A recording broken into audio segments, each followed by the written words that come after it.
प्रश्न क्रमांक 1 है, मध्य प्रदेश में धारवाड़ क्रम की चट्टानों के रूप में चिल्पी से किस खनिज की प्राप्ति होती है? चिल्पी से पहला बॉक्साइट, दूसरा हीरा, मैग्नीज, रॉक फास्फेट। इसका सही उत्तर होगा मैग्नीज। व्याख्या देख लीजिए। इसमें व्याख्या है, मध्य प्रदेश में धारवाड़ क्रम की चट्टानों के रूप में चिल्पी क्रम का विस्तार बालाघाट, छिंदवाड़ा, जबलपुर जिले में पाया जाता है, जिससे मैग्नीज, क्वार्टजाइट, कॉपर की पाइराइट आदि खनिजों की प्राप्ति होती है।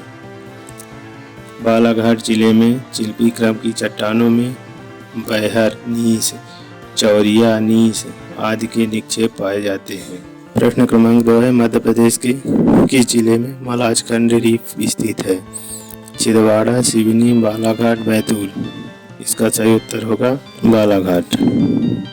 व्याख्या देख लीजिए। इसमें टेक्टोनिक प्लेट विवर्तनिकी के कारण बालाघाट जिले में ग्रेनाइट चट्टानों की दरारें उत्पन्न हुई, जिसमें क्वार्ट्ज रीफ एवं बीन्स जमा हुई, जिसे मलाजखंड रीफ कहा जाता है, तथा तांबे का जमाव इस रीफ में सर्वाधिक हुआ है। मलाजखंड रीफ निर्माण के पश्चात मलाजखंड रीफ में पाइराइट एवं मालिविडेनाइट जमा हुए हैं, जिसके परिणामस्वरूप दरारें उत्पन्न हुई और इन दरारों में बड़ी मात्रा में चाल्कोपाइराइट्स, चाल्कोसाइड एवं स्वेरेलाइट जमा हुए थे। अस्थायी रूप से बेसिक डाइक्स के इंक्लूजन के पश्चात कुछ समय उपरांत चिल्पी क्रम की चट्टानों का जमाव कांग्लोमरेट की परत में हुआ, जिससे बालाघाट जिले में भैरा पठार के अंतर्गत स्थित मलाजखंड खदान से तांबे के बेहद भंडारों की प्राप्ति होती है। तीसरा है, प्रश्न क्रमांक 3 है, पृथ्वी की प्रारंभिक चट्टान मध्य प्रदेश में कौन सी है? धारवाड़ समूह, आद्य महाकल्प, आर्य समूह, पुराना संघ। इसका सही उत्तर होगा आर्य समूह। व्याख्या देख लीजिए। आद्य महाकल्प अर्कियांचर की चट्टानें पृथ्वी की प्रथम कठोर चट्टानें हैं। प्रारंभिक चट्टानों में जीवाश्म के अवशेष नहीं मिलते हैं, क्योंकि तत्कालीन समय में पृथ्वी पर जीवन का विकास नहीं हुआ था। मध्य प्रदेश में इस युग की चट्टानें बुंदेलखंड क्षेत्र में बुंदेलखंडनीस के रूप में मिलती है। इस क्षेत्र में आद्य महाकल्प की चट्टानों के साथ लंबी संकरी पहाड़ियों में गुलाबी ग्रेनाइट सील एवं सील डाइक के रूप में पाए जाते हैं। मध्य प्रदेश में स्थित आद्य महाकल्प की चट्टानों का निर्माण तरल लाया से ठंडा होने से हुआ है। मध्य प्रदेश में स्थित आद्य महाकल्प की चट्टानों का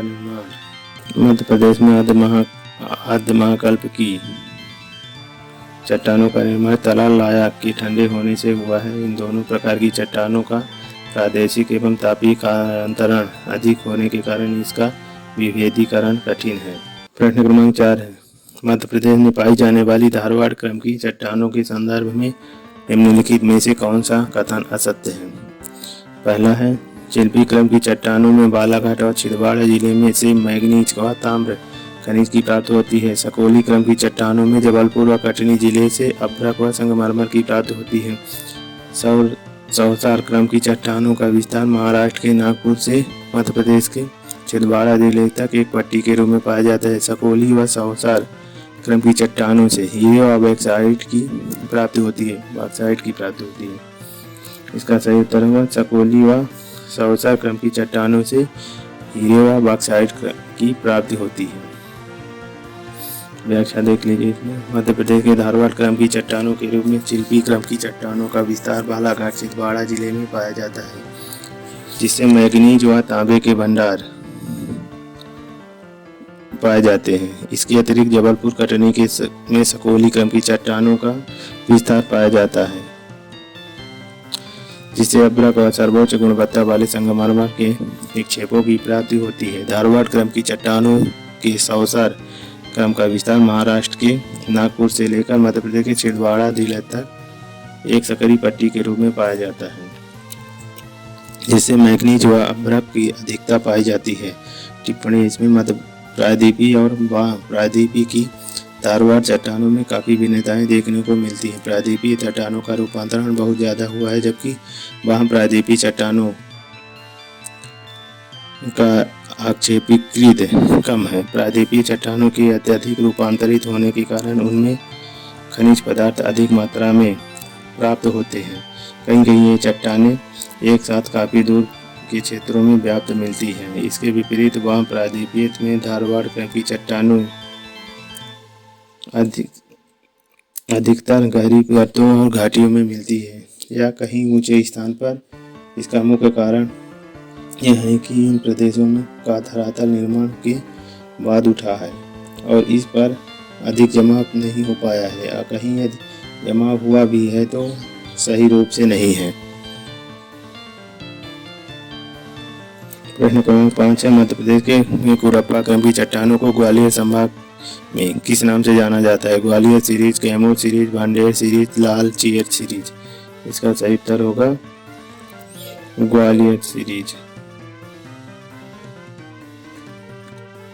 व्याख्या देख लीजिए। इसमें मध्य प्रदेश के निचले कुरप्पा क्रम की चट्टानों के रूप में ग्वालियर, पन्ना व छतरपुर जिले में कुरप्पा चट्टानों का विस्तार पाया जाता है, जिन्हें ग्वालियर संभाग में ग्वालियर सीरीज के नाम से जाना जाता है। ग्वालियर सीरीज का विस्तार ग्वालियर के दक्षिण से उत्तर पूर्व में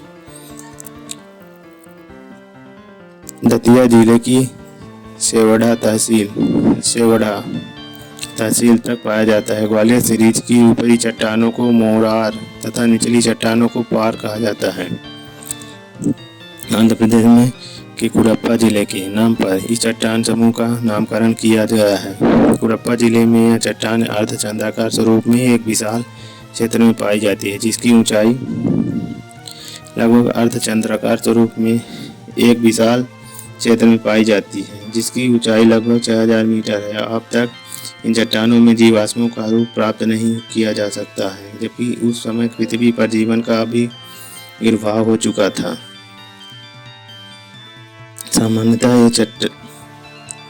ये चट्टानें निचली कुरप्पा चट्टानों और ऊपरी कुरप्पा चट्टानों नामक दो वर्गों में विभाजित हैं।